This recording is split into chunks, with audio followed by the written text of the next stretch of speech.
أعوذ بالله من الشيطان الرجيم بسم الله الرحمن الرحیم۔ ابو بکر رضی اللہ تعالی عنہ خلیفہ اول سابقون الاولون میں سے،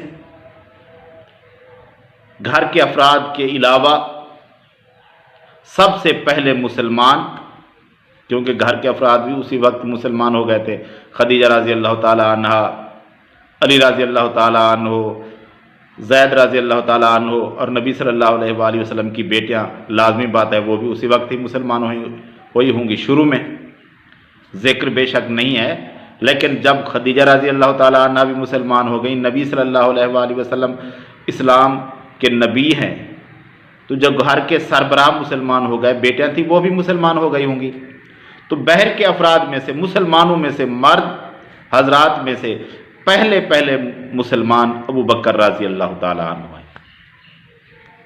اور ان کی شان کیا ہے؟ ان کے بارے میں کافی ساری احادیث ملتی ہیں ان کی فضیلت کے بارے میں۔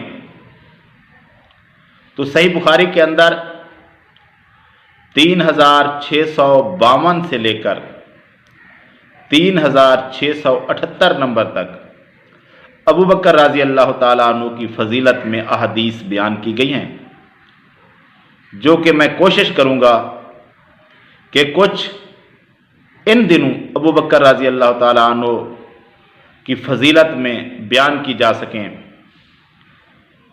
اور اس کے ساتھ ہی ایک ویڈیو میں اس بات پر بنا رہا ہوں کہ ان پر جو بے تکے الزامات لگائے جاتے ہیں، کیا وہ کوئی ذی شعور بندہ مان سکتا ہے؟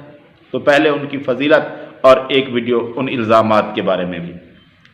تو ان کی فضیلت کے بارے میں باقی بھی احادیث بیان کروں گا انشاءاللہ، تو ایک دو احادیث اس ویڈیو کے اندر بیان کر دیتا ہوں کہ عبداللہ بن عمر رضی اللہ تعالی عنہ کہتے ہیں کہ نبی صلی اللہ علیہ وآلہ وسلم کے دور میں، یعنی نبی صلی اللہ علیہ وآلہ وسلم اس وقت حیات تھے، تو صحابہ کے اندر بات چیت ہوتی تھی، تو بات ہوتی تھی کہ سب سے افضل صحابہ میں کون ہے، نبی صلی اللہ علیہ وآلہ وسلم کے بعد سب سے بڑھ کر کس کا رتبہ ہے؟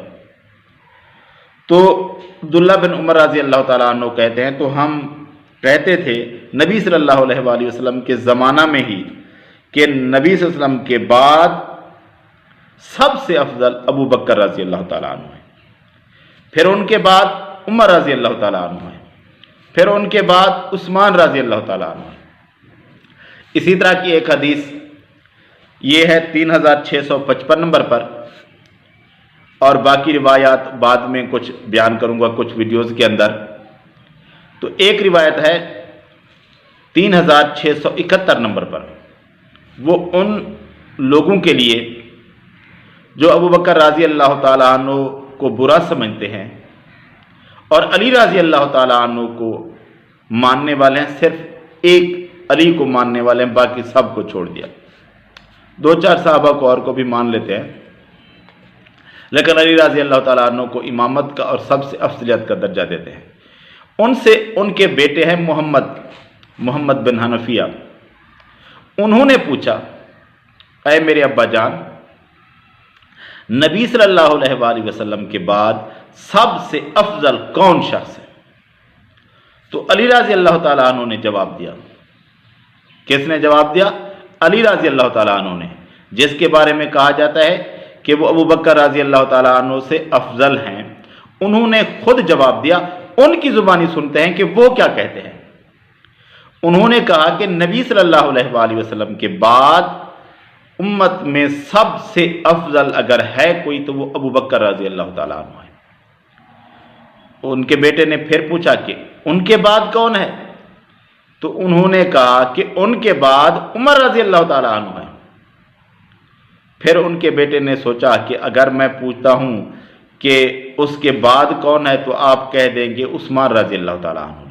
اس شبہ کی وجہ سے میں نے پوچھا کہ ان کے بعد تو آپ ہوں گے، تو آپ نے کہا کہ میں مسلمانوں کے افراد میں سے ایک عام فرد ہوں، امت مسلمہ میں سے، لیکن ہمارا ایمان ہے کہ علی رضی اللہ تعالیٰ عنہ عثمان رضی اللہ تعالیٰ عنہ کے بعد امت میں سب سے افضل ہے۔